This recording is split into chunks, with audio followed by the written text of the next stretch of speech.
difference going? Answer, 90% into the oceans, 3% to melting ice, and the balance is the land and the atmosphere. So the big number is the oceans. And the heat going into the oceans causes thermal expansion and hence quite a bit of the sea level rise we see. And the melting of ice, if it's on land and the subsequent water goes in the ocean, that's more sea level rise. So we have had 7 centimetres of sea level rise since in the 2015 number compared to the average for 1990 to 99. So sea level rise is now significant. It's running at about 3.3 millimetres per year, which may not sound a big number, but it's going to continue running at that rate. And when governments are planning for the future, if you're putting in a new MTR line, you are generally people say about 100 years to justify it, but it's more than that, because you put a new MTR line to somewhere and they build a city there or town there, that's going to be around for a lot longer, probably, unless you want to.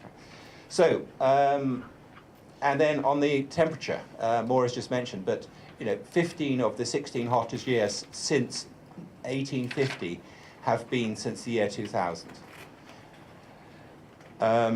Climate change is now very real. And the governments are doing a lot about it.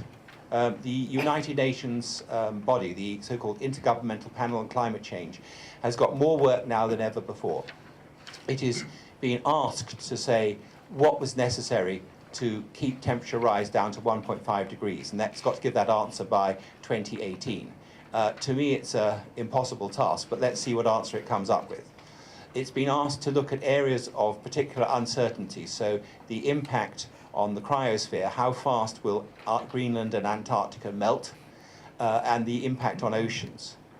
And another area of uncertainty is land use, the extent to which we're going to have desertification, land degradation, and what can be done about it. So those reports, those two on the oceans and cryosphere and the land use, they will come out in 2019. Also in 2019, there's going to be a new report from the IPCC talking about the methodologies countries need to use when they are calculating what their carbon footprint. And then finally, the next big report, the assessment, AR number 6, will come out in 2022 or 23.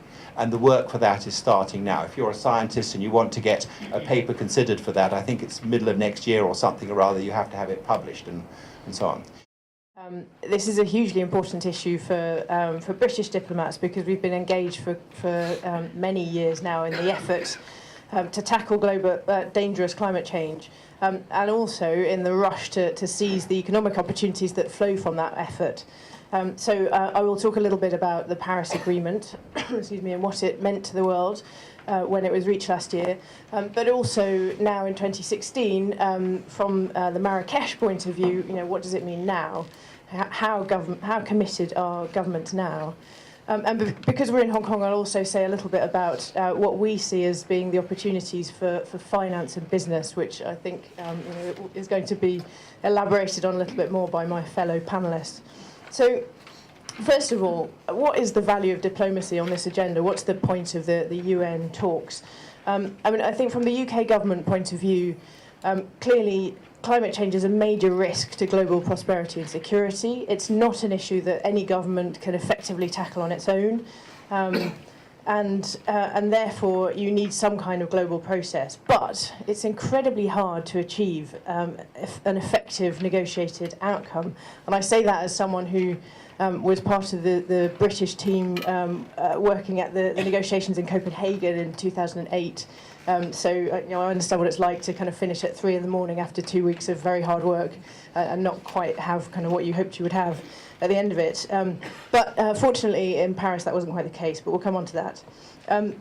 It's incredibly hard to achieve for a number of reasons. So in general, to boil it down to a couple of things, it's the concerns that developed countries have about the impact on their economic competitiveness if they make commitments, and it's the concerns that less developed countries have about fairness and equity and whether the deal meets their requirements in that sense.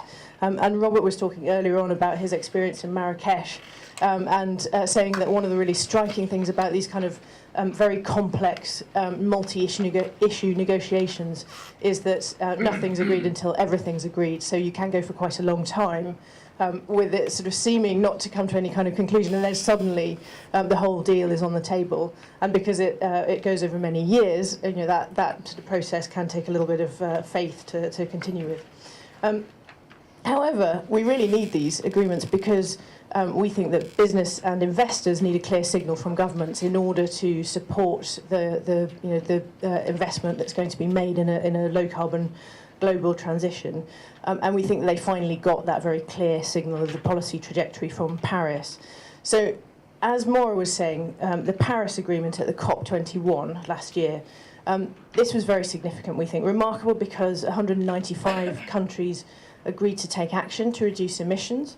And that agreement, the essential point of it was to take action to keep temperature rises to well below 2 degrees, and actually to pursue efforts to try and keep them below 1.5 degrees if possible, and to work towards a collective long-term goal of net zero emissions in the second half of this century.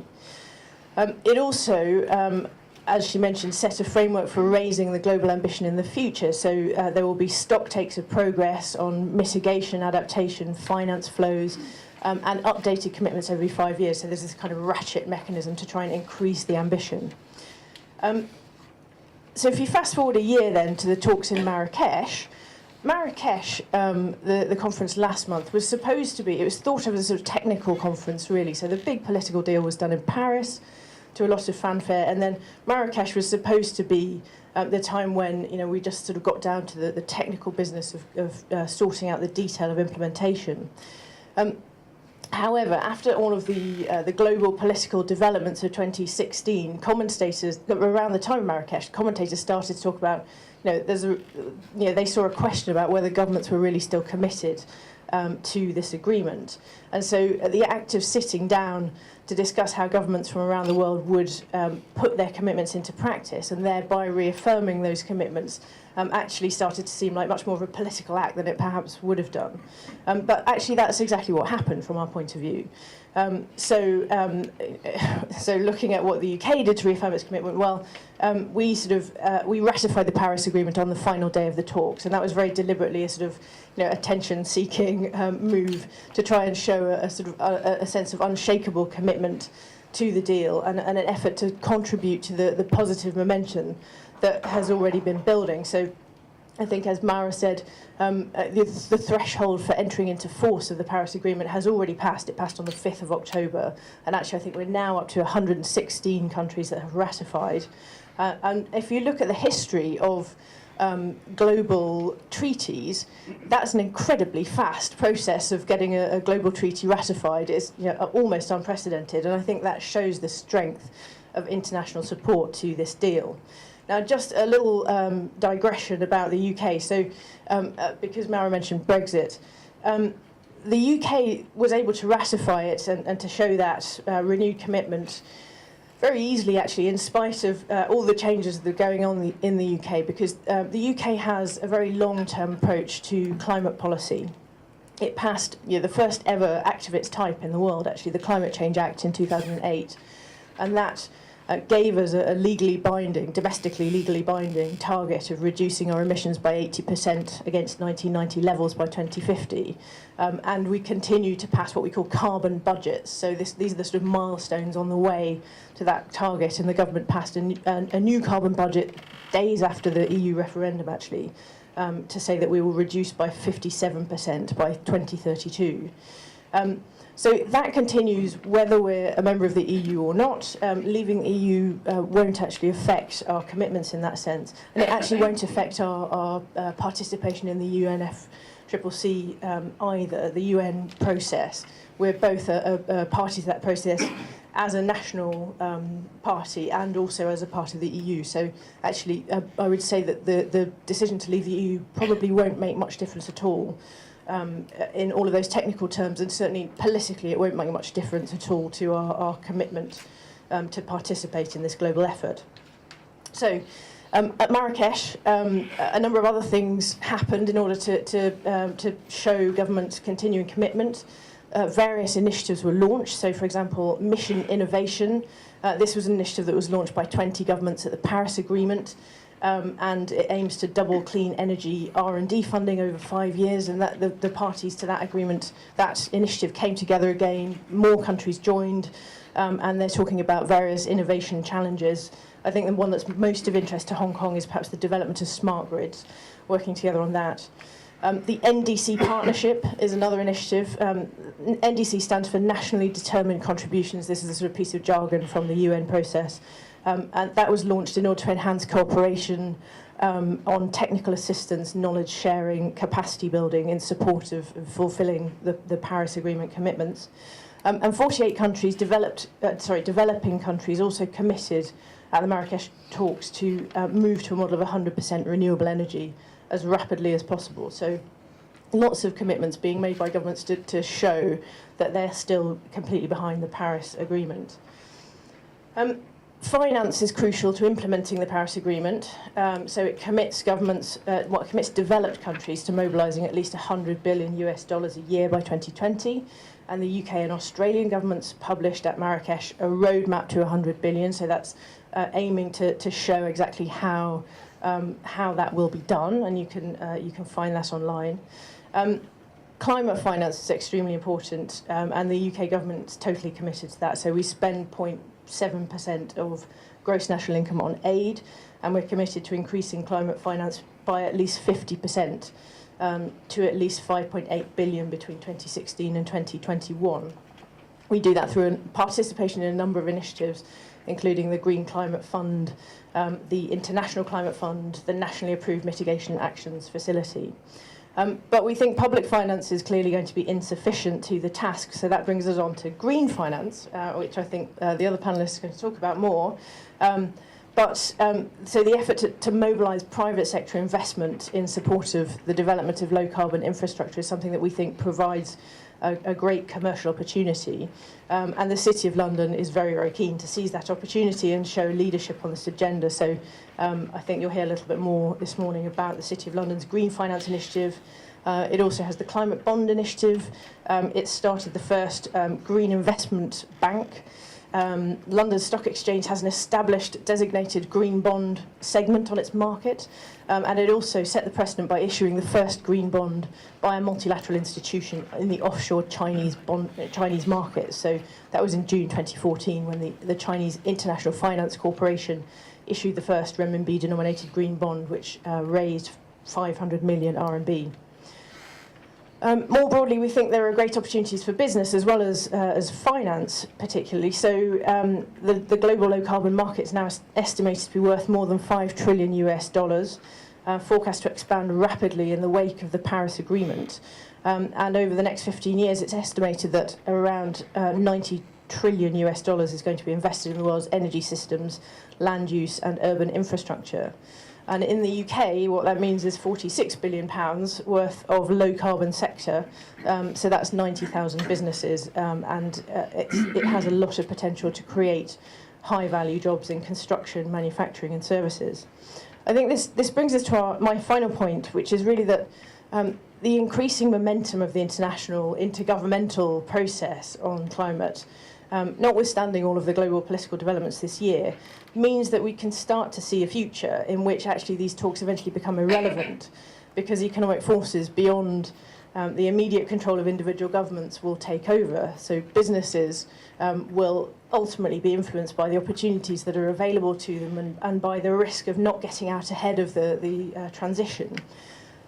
We think actors other than national governments, so city mayors, business leaders, finance experts, investors and others, will increasingly be the decision makers who make all the difference. And we think that diplomats will eventually become less and less relevant to this agenda. Shame for me, but it's good for everyone else. So we think that the Paris Agreement paves the way for that, and really look forward to hearing what you think about how it's all going. Thank you. By way of introduction, I've been working in the field of climate change for the last 20 years, of which the last 10 have been in China, 5 in Beijing, and 5 now here in Hong Kong. Delighted to see so many old friends in the audience today, and a few new faces too. I suspect, looking around the room, there are going to be some tough questions when it comes to the panel discussion, but I'm delighted to note that there'll be people in the room who, if I can't answer it, somebody else in the audience will be able to. So in terms of what I'm going to be saying today, it's been an interesting month for those of us who spend our time thinking about climate change. Cast your minds back, if you will, to the first week of November, those heady days when the Paris Agreement had just come into force. Those of us who've been working in the field for a long time believed that finally our dream was coming true and that climate action was finally a reality. Fast forward by a week, and suddenly, in the second week of November, we find ourselves in the middle of what can only be described as a potential climate nightmare. So in the next 5 or 6 minutes, where Robert's asked me to do my brief introduction, I'm going to be speaking about what's the implication of all this. Now, one thing of which you can be sure, whether times are good, whether times are bad, dream or nightmare, PwC will issue a report. And this occasion is no exception. Some people have heard me speak in previous years at the post-COP event on the Low Carbon Economy Index, which we issue annually. This is actually our 7th year. And I'm delighted to say that I've finally managed to persuade one of the lead authors of this report, Robert Milnes, who's here today, to come on secondment from PwC UK to Hong Kong. He thinks it's for 3 years, but we all know it's for a lifetime, but he'll get up that curve eventually. So any tough questions on Low Carbon Economy Index, please grab either me or Rob during the coffee break. So I'm going to talk briefly about 3 things. Firstly, I'm going to talk about the data in the Low Carbon Economy Index. Secondly, I'm going to speak about China. And thirdly, I'm going to speak about Trump. So, to the Low Carbon Economy Index then. I was going to try and speak without slides, but this is actually so complicated that it would have taken me 3 hours. Talking of complicated, there we are, right. Some of you climate spotters in the audience may recognise this graph. We have been tracking for the last 7 years the rate of decarbonisation of the global economy. What we do is we look at the G20 economies and we ask ourselves, what is the rate of change of carbon intensity in those economies? And the headline this year is very good news. Whereas the average rate of decarbonisation of economies between 2000 and 2015 is 1.3, in 2015, this year's report, it's 2.8% reduction. A big increase in reduction, which is good news all around. The second headline, which I'm very pleased to share with you, who is top of the charts this year? None other than our near neighbour and dear friend China. 6.8% decarbonisation in 2015 from China. It's the first year that China has topped the charts.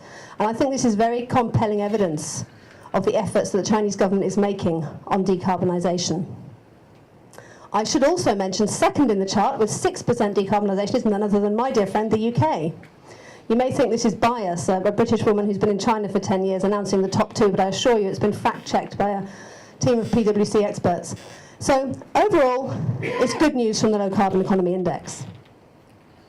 So to come on then to say a little bit more about China, how has China achieved this?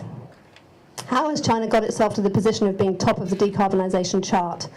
2 main factors that we've identified. First is a reduction in coal use. So coal use in China dropped by 1.5% in 2015. And those of you who are cynical about Chinese data, oh, that was deliberate. I know it's a slightly unpleasant colour, but I'm afraid it's PwC's blank slide colour, so a sort of dull tangerine. Because I'm not going to speak about that bit of this graph again. So, 1.5% reduction in coal use, that's actually IEA figures. The Chinese government has it at 3.5% reduction in 2015, so we're fairly certain that it's a reduction. The second factor that we've identified is the increase in the services industry. So China is gradually moving from a heavy industry-based economy towards a service-based economy, roughly 15% increase in the services industry over the last 15 years. From a low base, admittedly. So China's in a great position this year. Now, Jonathan's going to be talking more about green finance in a moment, but I wanted to briefly mention what China's doing on green finance. You'll no doubt have heard there's a major initiative on green finance in China. China was president of the G20 for the first time this year and really made green finance a key part of their commitments and their announcements under the G20. And it's my view that China's really showing global leadership on green finance. It may not surprise you to know that I think this is in partnership with the UK. I wouldn't like to say who's first and who's second, but one thing I can tell you is at the G20 conference, there was a number of announcements made jointly between the UK government and the Chinese governments on green finance. For example, the green covered bond coming out of China and listed on the London Stock Exchange. So very positive signals that Jonathan will be speaking about more in just a moment. In terms of China's domestic commitments, the Chinese government has recently increased the commitment to funding for environmental protection during the 13th five-year plan period. So whereas previously it was committed to 2 trillion renminbi per year, and yes, I did say trillion, it's now been increased. The commitment per year during the 13th five-year plan is between 3 and 4 trillion renminbi. Now this is to meet all of the environmental commitments, not all of them being energy related, some are environmental cleanup, but roughly 60% will be towards clean energy and energy efficiency. Possibly of more interest to some in the room is the fact that 85% of this is expected to come from private sector. So 85% of that 3 to 4 trillion. And I think that that's particularly significant for Hong Kong. And indeed, I'm sitting on a committee at the FSDC, Financial Services Development Council here in Hong Kong, called the Green Finance Working Group, looking at how Hong Kong can play a material role in providing that private finance to China for that enormous goal.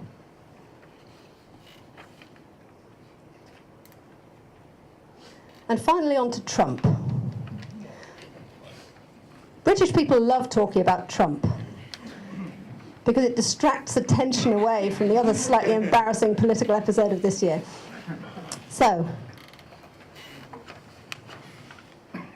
I'm going to talk through what I think the consequences will be of Trump for the climate, and I'm thankful to a few people in the room who've sent me sources in the last couple of days for this. So point number one to note, Trump cannot unilaterally, as he says, cancel the Paris Agreement.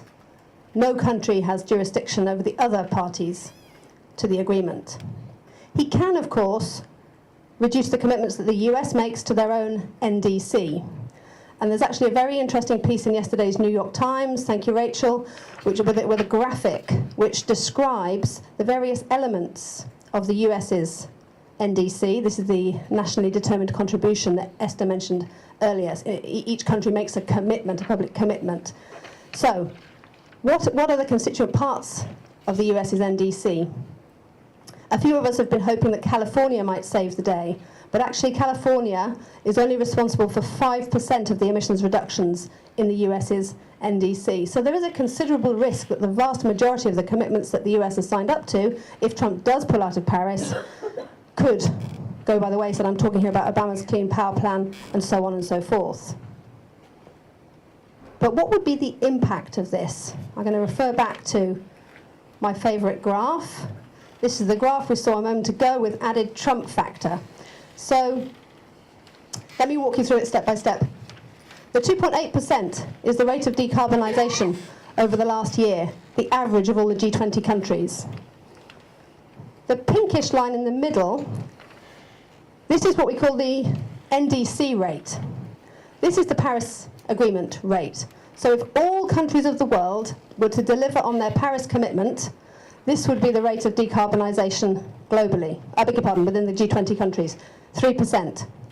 If we're to stay within the 2-degree budget, I'm not even talking 1.5 here, I'm talking 2, would require 6.5. So in a nutshell, the Paris Agreement globally gets us halfway to 2%. What would be the impact of the US pulling out of the agreement? Well, rather than 3% decarbonisation average, we'd be looking at 2.8. Yes, the Paris Agreement requires everyone to do their bit, but it's not as significant as you might fear. To look at it another way, if we look forward to 2025 and consider what would be the global carbon emissions if all countries were to meet their Paris agreements, global carbon emissions would be 55 gigatons. If the US were to not meet their Paris commitment, but to continue BAU, business as usual, it would add 1.2 gigatons, or 2%. I don't mean to imply that this is trivial, but it puts it into context. Now, of course, there's the fear that other countries may decide to follow suit. If the US is not in, then why should we be in? And of course, that's a realistic fear, but I'm on the record as being a climate optimist, and I have to say I remain a climate optimist. I do not think that other countries will be unduly distracted by whatever might happen over the coming years in the US. And in particular, I think China, the Chinese government, is only strengthened in their commitment to climate change by the Trump election. I was very interested to note that Xie Jianhua, who is the chief China climate change negotiator who attends Marrakesh, he took the very unusual, almost unprecedented step of commenting on a foreign election. The Chinese government never does this, of course, by urging Trump to stick to the climate commitments made by Obama. So it's my belief that the Chinese government, and remember, of those 55 gigatons,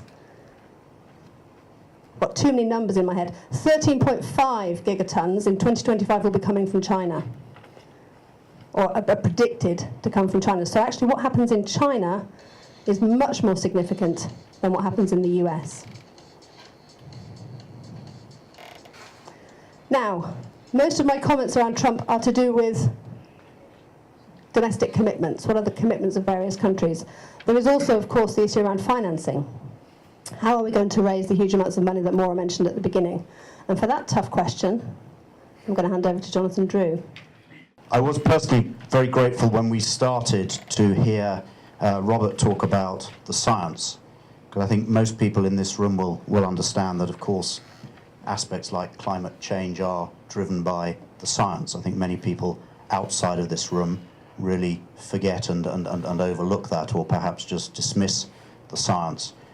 When I was asked about 2 years ago now to get involved in our initiative to drive a commercial business from managing, lead arranging green bonds, I was somewhat cynical and skeptical that this was just yet another effort at presentation of doing the right thing, but actually just carrying on doing everything that was being done before. So I, at that point, took a little bit of time to look at some of the science. And the comment from my own study of that was just to sort of add to Robert's point, and I think also emphasize the point that Robert did make about timing. And there is a fundamental question here about how quickly are we moving from where we are today to a point at which there could possibly be no return back to a 2 degrees C world. I think, as I read it, the science as of today suggests that, and if you just look at CO2 concentrations in the atmosphere and you use the sort of the Rockstrom range of 350 to 450 as the amber zone, go beyond that and you're really saying goodbye to a 2 degrees C world. And of course we're at 400 and something today, 404, 405, and that rate, given the sort of 55 gigatons of CO2 equivalent, so adding sort of CO2 and other greenhouse gases to that, notably methane, that concentration is increasing at 3 to 4 parts per million per annum. So the maths isn't too complicated. We're sort of into the, let's call it the Rockstrom red zone, when we're really saying goodbye to a 2 degrees C world on a business as usual case within not much more than a decade. And I found that particularly disturbing. And thinking then about what we need to do to try and a move away from that, and this is where it really comes back to sort of Hannah's analysis, is how we go about decarbonising. I won't go through the details here, just in terms of which sectors and where the carbon is coming from. Hannah's news is very, very encouraging, but I think if you sort of put that analysis of carbon intensity into the context of what I think you're using, Hannah, there, which is the Kaya identity. The problem is, of course, that the achievements on reduction in carbon intensity are being countered by growth in population and growth in GDP, such that absolute emission levels haven't really started reducing yet. So that's why we're sort of continuing to head towards this precipice. If you think 450 parts per million is indeed a scientific precipice. So in order to change that, we need to do all of those things that Hannah touched on in her graph, really accelerate the reduction of carbon intensity, and of course that is going to require absolutely massive investment across pretty much every activity, every sector of activity that we undertake, from food production, energy production, the way we build our buildings, what we manufacture, how we manufacture, and so forth.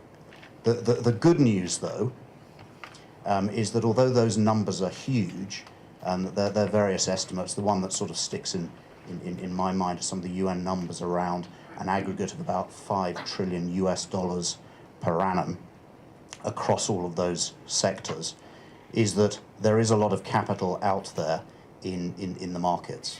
The global bond markets today, if we just take the aggregate amount of bonds outstanding today, is about 100, well, round numbers, about 100 trillion US dollars.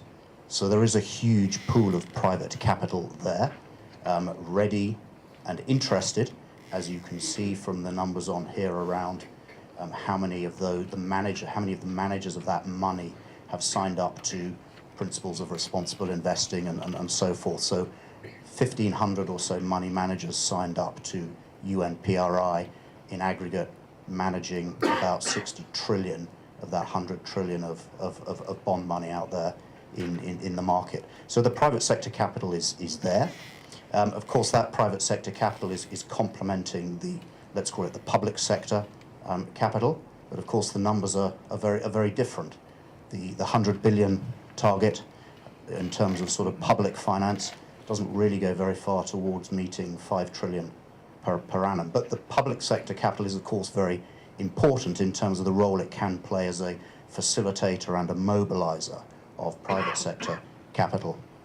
Robert asked me just to make a couple of comments on the Green Climate Fund, which is obviously a key instrument of public sector capital. HSBC is one of the 3 commercial banks, which is a so-called an accredited entity of the Green Climate Fund. The fund, I think, as probably everybody in this room knows, and I won't go into all of the detail, established in 2010 under the UNFCCC, about $10 billion, I think, of capital committed by 40-odd countries as of today. It's made so far, I think, about 30-something investment commitments totaling $1.5 billion. You'll be getting the ideas. These numbers are relatively quite small compared to the task at hand. It has a focus on obviously delivering climate mitigation and adaptation solutions, roughly in a ratio of 50-50. All of this is available in the public domain. The great thing about the GCF is everything is transparent. Some of you may already have been to their website and read a lot of this. I was slightly shocked to find that the notes of the 15th board meeting that took place last month were 248 pages long, so you'll need your patience to get through all of that. But obviously GCF being set up to provide a key role in terms of how you access them, or perhaps first, what the priorities are. On the right there, you can see the sort of key investment criteria that the GCF is applying. There are 6, really looking at sort of impact through how any proposal meets sustainable development goals, how it's linked into country needs, and of course criteria around efficiency and effectiveness. How you access this, there's this sort of wheel here, which goes around clockwise, starting at just after midnight or midday. The concept is that accredited entities like us, together with many other accredited entities who would be sort of national entities, work with the designated authorities in destination markets to put together project or financing proposals. You can do an interim concept proposal, and then you make a full funding proposal. And then when you get down to sort of 6 o'clock down here, when you've got all of that detailed, you've got your EIA or social impact assessment documents together, that then goes into the GCF's process itself. So there are now, I think, 30-something proposals, as I say, that have got back round to 12 o'clock. So an important institution, a lot of talk around what it can do and what it will do. But again, I think from our perspective, an institution that can play a very key role in stimulating, well, both in delivering capital itself, but also mobilizing private sector capital. And talking about private sector capital, and to answer the question that Robert said I would be answering around green bonds, what is a green bond and perhaps what isn't a green bond? A green bond is really very simple. It's a product, if you like, or it's a type of bond which is really there to provide a signal or a label for those investors who want to make sustainable investments, that if they buy this bond, the proceeds or their investment will be utilized by the issuer for what are generally called eligible green investments. So it's a very simple concept. It's really about the use of proceeds of the issuance. In terms of a product, it's defined by something called the Green Bond Principles, which were established by the International Capital Markets Association.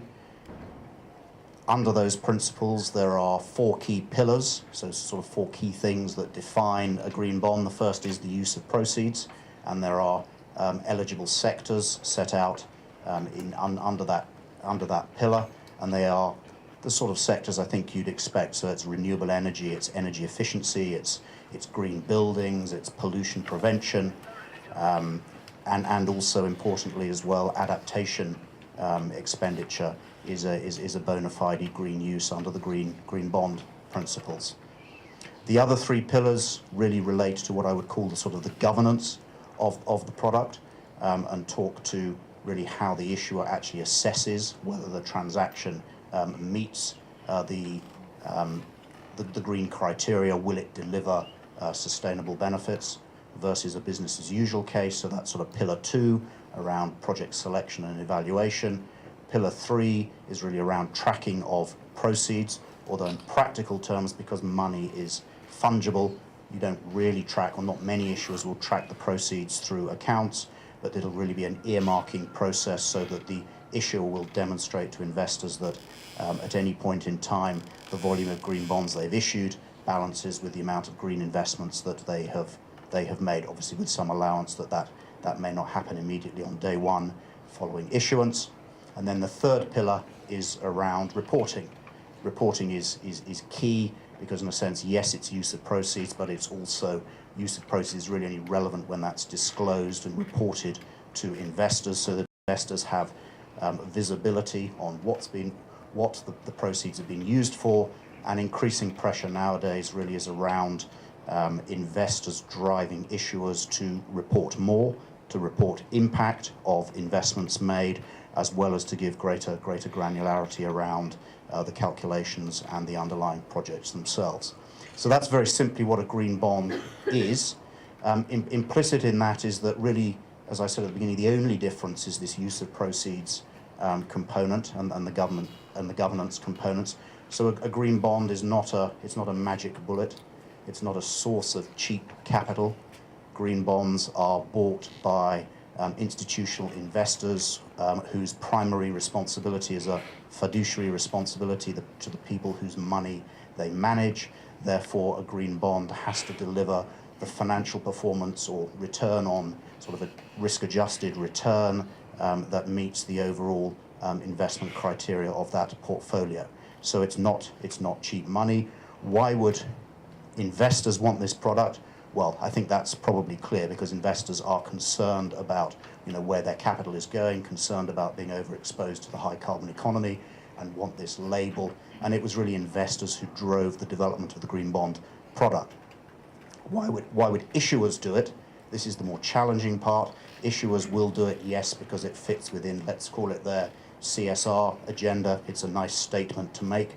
But I think what we're now seeing, and we'll talk about how the market's developed in a moment, what we're now seeing is issuers recognizing that they're able, through labeling their financing transactions as green, to get greater attention from the investor universe, including very green-focused, green-sensitive investors. So for a treasurer, it's about investor relations, investor diversification, which in the long run, or let's say the medium to long run, will enable an improved cost of financing for the issuer. but there's no quick win on day one. So on day one, the green bond will price in line with the issuer's curve. But the message that the issuer is giving is that I'm recognizing the real financial consequences of sustainability issues or transition risk. I'm positioning that. I'm being efficient with my resource utilization. I'm driving the costs out of my business, or I'm driving incremental revenue into my business by being positioned in the fast-growing low-carbon economy, and that will drive value in the financing transaction. So over time, you'll see the issuers of green bonds, you can expect their credit spreads will tighten, so when they go back to the markets next time, that's when they'll start to see financial benefits. So with all of that definition in mind, just very quickly, how big's the market? Well, the first deal was done back in 2007. There was a big argument between EIB and ADB as to who did the first one. I think it was probably EIB, but the market really only got going 2013 onwards. It was initially driven by multilateral development banks. The market this year, or perhaps just look at the market overall, and remember that 100 trillion I talked about in terms of the total capital markets. Of the total amount of green bonds outstanding today is about 150 billion. So it's 150 billion of 100 trillion. So it's a very small part of the market. And of those 150 billion, as you can see from this bar at the end here, about 50% of those have been issued this year. So you can conclude from that it's a very fast-growing market. To Hannah's point, the big delta is this light blue bit on the top, which here, unhelpfully, we've called Asia Pacific. But if we just dig into Asia Pacific, you'll see it's really China. And you can sort of see that down the bottom here when you look at the currency. So 30% of the year-to-date issuances have been denominated in Chinese yuan. That's the onshore Chinese bond market. If you add in Chinese issuance offshore in euro, yes, BOC did some euro, but it would mostly be in dollars, then the China component of the global green bond market this year is about 35 to 40%. So China is by a very long way the leading green bond issuer in the world, and that really talks to Hannah's point about G20 and Hangzhou and China's commitment through PwC and the 6 other ministries who signed up to that very broad-reaching program on establishing a green financial system. So where does it go? Where does it go next? I think we are optimistically at a point where we're getting close to a tipping point. I know people are going to ask about Hong Kong and the role of Hong Kong in these pies. There are 2 what I would call real Hong Kong deals. We have Hong Kong Link, it's a real estate sector, and we have MTR, who did green bonds earlier this year. Sort of Link in the summer and MTR a bit more recently. Very successful transactions. Having done those deals, you could certainly hear and feel the telephones ringing about how were those done, why were they so successful. They were very successful trades, as well as delivering, I think, for the issuers the opportunity to get out and achieve all of those stakeholder engagement objectives and benefits that the green bond offers. Various predictions about how this market will continue to grow, doubling every year. That obviously remains to be seen. But I think the point is, and the concluding point is, of course, however fast it's growing, we're still dealing with relatively small numbers. And I would suggest if we're going to address bringing this huge pool of capital, private sector capital, to invest in decarbonisation or low carbon activities, we're going to have to address the price of carbon, because markets just don't work when things are free. And at the moment, really, carbon is only priced very indirectly through energy costs. So, very exciting, very important, but given the time frame in which we wish to affect the change, this market will pick up, but there is a question: will it pick up as quickly as is needed? Thank you. I want to make one quick comment on the green bond market. To me, it's a bit like the voluntary carbon market, voluntary offsets in the past. It's being done very much by actors on a voluntary basis, and it's small. And if you compare the voluntary offset market with something like the EU ETS, or what we're expecting China to do in the future with the national carbon trading scheme, at that point governments put in the regulations and it becomes massive. Now, what could governments do? They could do the tax arrangements so that if you have an interest on a green bond, you pay a lower rate of tax. Or they could do something to do with banks' capital adequacies. Or they could legislate that corporates, when they are borrowing, a certain percentage of the debt they're borrowing, if it's not green, then there is some form of tax or financial penalty. So I would just like very quickly, to, as the first question, to ask Hannah, well, any of the panel, but Hannah and Jonathan in particular, to comment on whether they see the opportunity for the green bond market to sort of move from an infinitesimal percentage up to, say, 20 or so % of the total global bond market due to those sorts of government initiatives. I think China's more likely to move ahead with this than somewhere like the UK. Robert, I completely agree with your, I suppose, the answer embedded in your question there. Yes, I agree governments can and should be considering all of those things. At the moment, the market and the product is entirely self-regulated. There's no obligation to issue them, and there are no markets where, as far as I'm aware, there are any of the what I would call sort of financial incentives or monetizable incentives, whether through taxation or preferential capital treatment and so forth. The market where I think that is getting closest to, let's call it incentivizing green bonds, is, no surprise, China.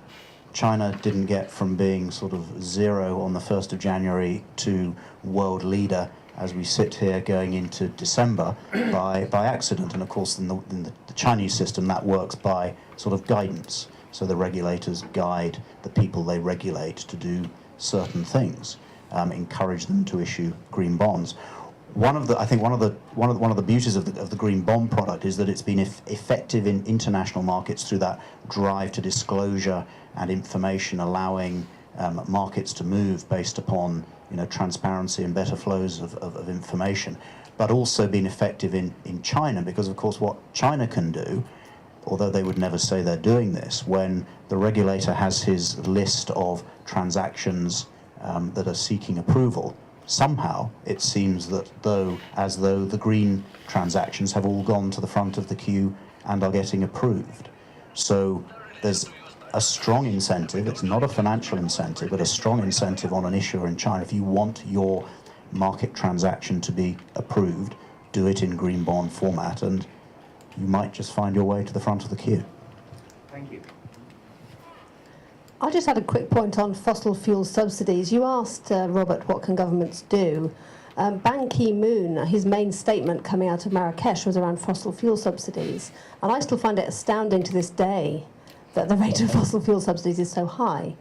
The latest full-year data that I could find was for 2014, and it was running at 3.5 times more subsidy for fossil fuels than for clean energy globally, which in this day and age is shocking.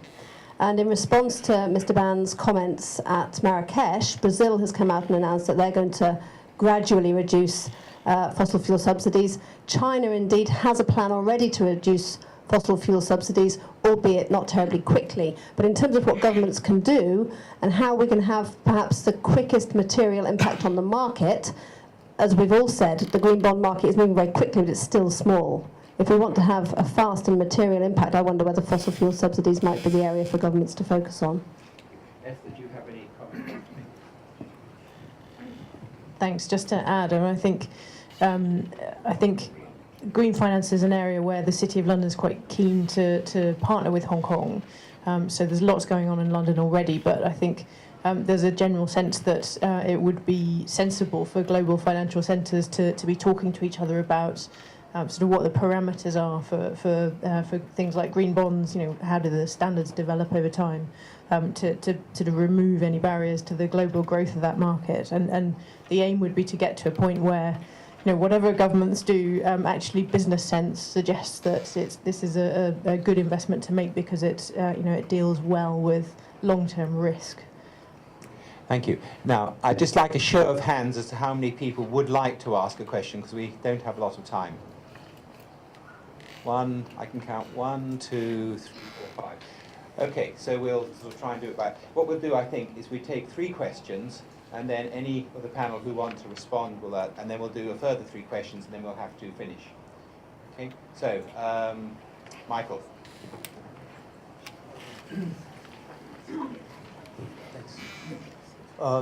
Jonathan, I wonder... Yes. I also have the questions. I wonder if you've encountered the usual objection from institutional investors that they often make to socially responsible investments, that any constraint on the what you can invest in will lower the rate of return. I'll just make a comment. This is a somewhat strange objection because every method of active management does impose a constraint or a filter.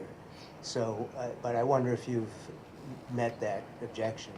We'll take 2 more questions. We'll keep on this side. Who else? With people waving hands. Hi, Rachel Fleischman from BASF.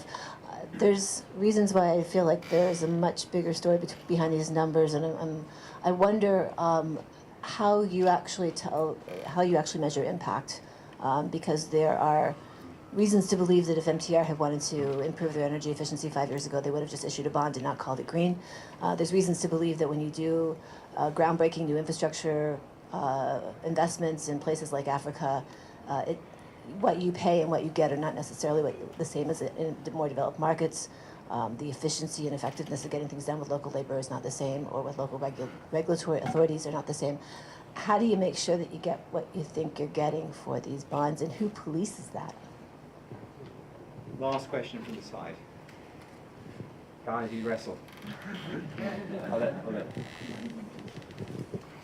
Hi, Ben Iaquinto from Hong Kong Baptist University. My question is for Jonathan. I was just wondering if HSBC would ever consider fossil fuel divestment. Thank you. Jonathan, can you go first? We're just taking an early coffee break.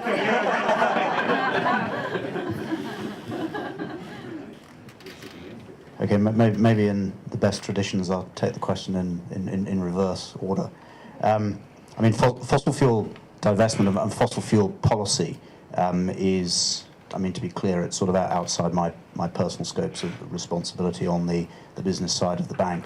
But obviously we do, as an institution, we've set out there what we hope are clear policies around what we will do in the sector and what we won't do in the sector. And it's those policies that guide the business that we're doing and the inform the types of clients that we're taking on and so forth. I'm happy perhaps to take this offline in a more detailed conversation, but I don't want to sort of take time away from answering the other questions by giving more detail on that at the moment. But it's around the bank's lending policies, I would suggest, where you'll get a clear answer to that. Rachel, your question on measurement of impact and is green financing somehow additional? Because you could just do any old bond and still apply it to your green investments. You don't have to call it green. And then how do we get assurance? I think the measurement of impact, as I said, there's a big drive for more impact measurement and encouragement by investors for issuers to disclose the impact. There is also work being done by S&P now, who are sort of road testing or piloting or perhaps market sounding a new green bond assessment methodology, where in addition to assessing the sort of compliance with the green bond principles, they're looking to build a sort of an impact quantification metric into the ultimate rating, so you can get E1 to E5, and one of the components that goes into that score is impact assessment.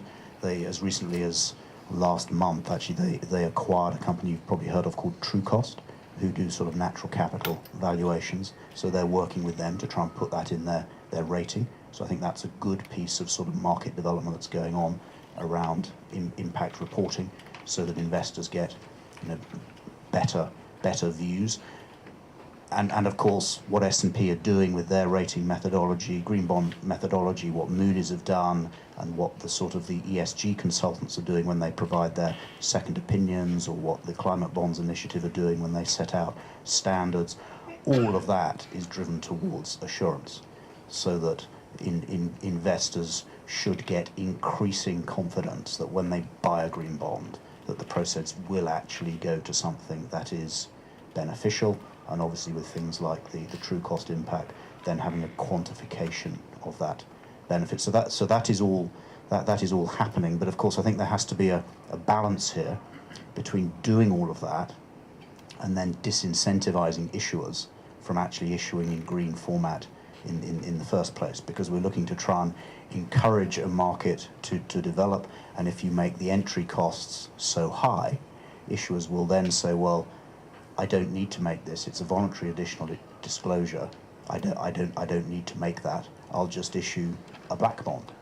And I think that would be unhelpful, because I think what is happening here is that the market leaders who are issuing green bonds are setting the standards, driving the way, and pushing the amount of disclosure that they're making, and making more disclosure than the people who aren't doing it. And we don't want to be punishing them just because they made 50% extra disclosure but didn't make, you know, do the 100% we might have liked, and yet we're saying nothing about the issuer who did nothing, just tapped the markets. So that I think is quite an important issue about sort of market development here. And on the other side of that, to your question, Michael, I think it is, in terms from the investor perspective, I was pulled up by one of my colleagues in asset management the other day when I said, of course, thinking of your point, Rachel, of course, the issuer has to go through all of the work and the effort, because that's what I hear every day when I'm trying to originate these transactions. And the investor gets it for free, gets green for free. And she said, Jonathan, that's absolute nonsense. Of course they don't, because the investor, the money manager, does have to do diligence on the green bonds to make sure that they believe they're green. They can't just take the third-party stamp. So I think, Michael, to your point, there are some costs of building a green portfolio, managing money in a green way on behalf of whatever's capital it is that you're managing. So acknowledge those costs are there.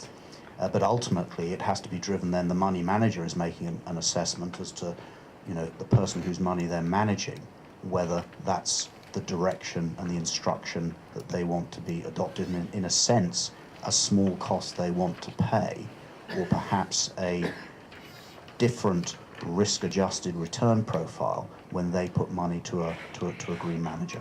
So I was just going to observe, discussions about green finance often become very quickly discussions about green bonds. And there's actually an awful lot more to green finance than green bonds. I think because we can look at statistics on green bonds, it's easy to sort of focus in on those. But in particular, under the Chinese definition, the Chinese government's definition of green finance, it's much, much broader than just bonds. They're covering literally every type of asset class, insurers, asset managers, basically everybody. The other characteristic of the Chinese definition of green finance is that it's not a niche activity. It's literally, they call it greening the financial system. So it's a greening of the entire system rather than a subset or a niche behaviour. Thank you very much. Now, we're going to take 3 very quick questions, and then I'm going to make a rule, okay? No more questions on finance. No more questions for Jonathan. He's been very kind. So, for Esther and Hannah, and not on finance. So, sorry, let me see the hands. 1, 2, 3. Okay, those 3. Richard. Hi, Nigel Redding, Ascensus Architecture and RIBA.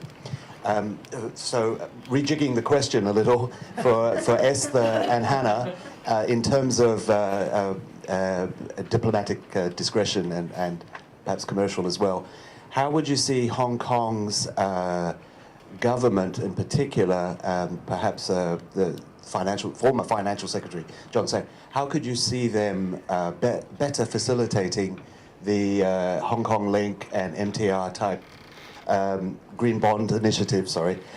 In terms of Hong Kong becoming a case study, perhaps, for an eco-livable city development for China, as Hong Kong becoming an exemplar benchmarking case study, perhaps China's first genuinely eco-livable or eco-city. How could the Hong Kong government and private stakeholders further facilitate this direction?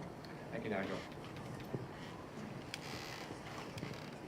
Hi, I'm Jolene Ferguson, and my question is around the risk to meeting the targets for the carbon reductions.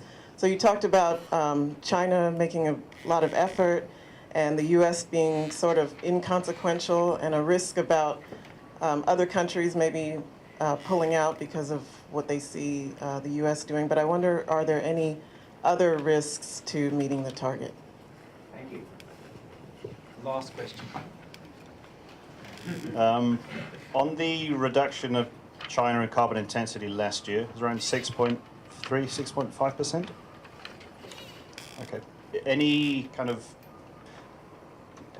distinction in that figure that you could attribute to just a general slowing of the economy, or the natural evolution away from industry to service?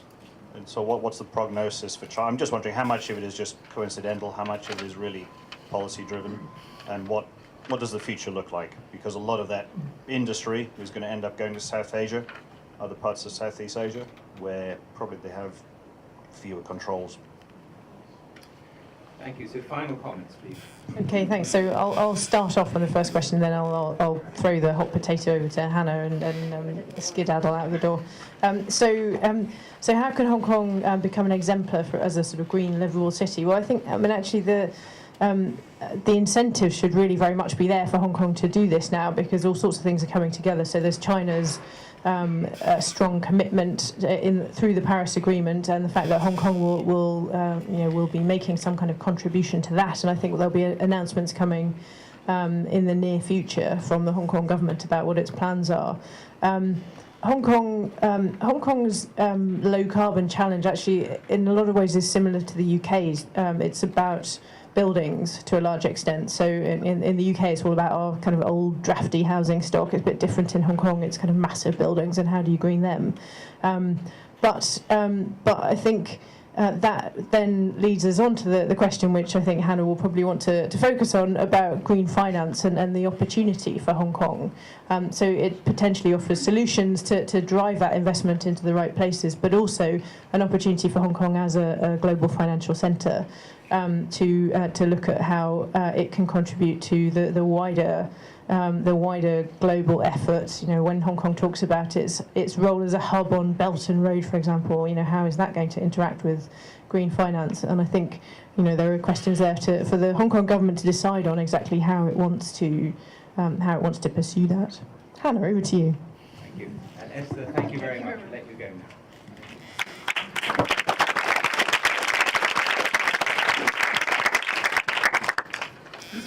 Okay, so it's only going to take me 3 hours to respond to those questions. Thank you for those. I'm going to pick up with the one that Esther has just started to answer in terms of Hong Kong government support. I mentioned briefly that I've been sitting on a Green Finance Committee under the FSDC, the Financial Services Development Council. We published a paper in May, which is effectively a series of recommendations, 8 recommendations to the Hong Kong government. That's public. If anybody wants to Google it, you can see the recommendations that we've made. The challenge now is for the Hong Kong government to actually pick it up, run with it, and implement the recommendations. As I see it, and I spend a lot of time thinking about and working on the emissions trading scheme, the national emissions trading scheme in China. China faces multiple challenges in implementing all these green finance commitments that they've made, many of which Hong Kong can help to solve. So, for example, an emissions trading scheme, particularly when it goes national either next year or the year after, is hugely complex. And commodities trading typically in China is reasonably immature. Whereas Hong Kong has a lot of the financial services skills to be able to support China in implementing things like that. So it's partly acting on our own carbon emissions, which are relatively modest, but also leveraging our skills and knowledge, whether they're professional services, banking sector, and so on and so forth, to support China in implementing the various ambitious commitments. That was Nigel's question. Jolene, very quickly, the biggest risk is basically we don't do it fast enough. So I'm a climate scientist by background, and when I hear what's coming out in terms of climate science now, when I think about the diplomatic processes and the complexity and the time that it all takes, we probably haven't got 10 years. I saw Christiana Figueres speak in Hong Kong about a month ago. She doesn't even think we've got 5 years. So can we do it quickly enough is the biggest risk, I think. Ben, I'm going to talk to you over the coffee break, but in a nutshell. Oh, and I meant to emphasise, actually, so that I don't leave people with the wrong impression. The graph I showed is carbon intensity reduction globally. Absolute carbon emissions, of course, are still going up globally. So it's carbon intensity we're talking about. The denominator of carbon intensity, of course, is economic growth, GDP. In China, GDP growth is slowing, and therefore it makes it harder for them to reduce their carbon intensity. So I think it's even more impressive that they've managed to do that. Yes, there is an element, as I said in my talk, of it moving towards a service-based economy. Robert's about to kick me, so I'm going to stop. But happily to debate and indeed bring Robert into the discussion over the coffee break.